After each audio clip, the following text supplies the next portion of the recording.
Çıkar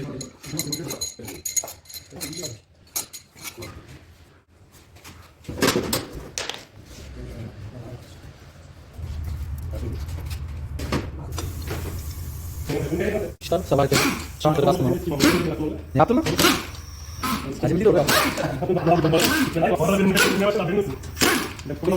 Bu video şey yapmayı dersin. Müzik koymayız. Ne olduğu gibi. Burak Usta top.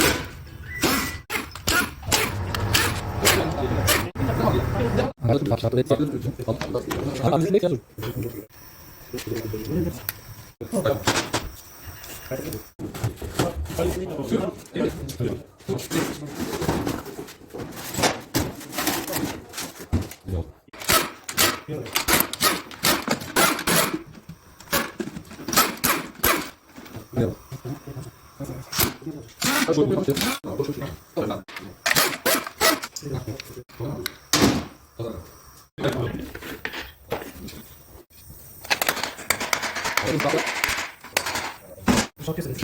Aşağı indim abi. Şimdi bunu tanıtır mısın? Ne bu şey? Ramazan ne oluyor? Sevil. He.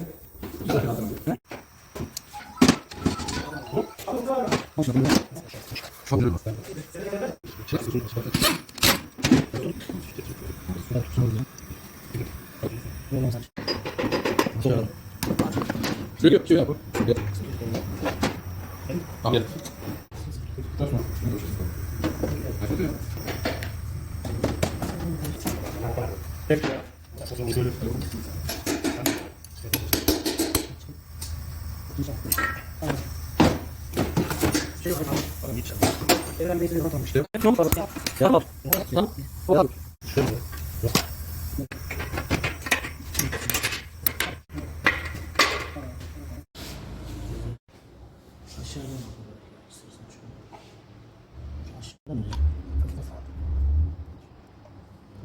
Şimdi taşı ne yapıyor?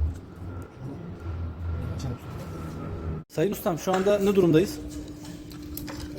Teşekkür ediyorum.